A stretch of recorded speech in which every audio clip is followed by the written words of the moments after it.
In West Africa, tensions are running high as Russian and American troops share the same military base in Niger. Troops of the two rival nations are face to face, sharing an air base in Niger's capital, Niamey. However, reports suggest that the soldiers are based in different hangars. As Niger's junta rejects American military presence, the entry of Vladimir Putin's forces raises concerns over Russia's access to U.S. military installations. Our next report goes inside the tense face-off between the rival powers. Imagine two rivals meeting in a foreign land. What do you think will happen? Well, there's bound to be some friction. In extreme situations, things may get out of hand too. An airbase in the West African nation of Niger is witnessing something similar, with tensions simmering. Russian troops have entered Airbase 101, which is next to Diori Hamani International Airport in Niger's capital city, Niamey. But the military airbase is also housing American troops. This comes after a decision by Niger's junta to expel U.S. forces.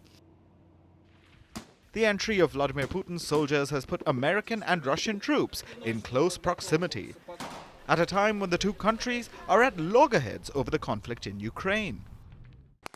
Reports say the Russian forces were not mingling with the U.S. troops and that they were using a separate hangar at Airbase 101. However, the presence of Russian troops has also raised concerns over the fate of American installations at the airbase. Addressing the concerns, the U.S. Defense Secretary, Lloyd Austin, said that the Russian troops did not have access to American equipment. I think you know that Airbase 101, where our forces is a Nigerian Air Force base that is co-located with an international airport in the capital city. The Russians are in a separate compound and don't have access to U.S. forces or access to our equipment.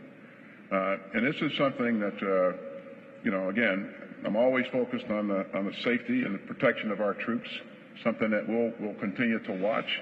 But right now, I don't see a significant issue here in terms of our force protection. The United States has been a key partner to Niger in its fight against the Islamic State and Al-Qaeda affiliates in the Sahel region. The U.S. had constructed a $100 million airbase in Niger and has nearly 1,000 troops stationed in the country. But after the coup in July last year, the Niger junta rulers expelled American and French troops. Niger is not the only country in the region to expel Western forces. The U.S. and its allies have been forced to pull troops out of several African countries after coups. West African nations like Chad, Mali, and Burkina Faso forced U.S. and French troops out recently. And as discontent against the West grows in military-ruled African nations, both China and Russia have been making inroads. Beijing and Moscow have been strengthening their relations with African countries, pitching themselves as friendly partners without a colonial background in the region.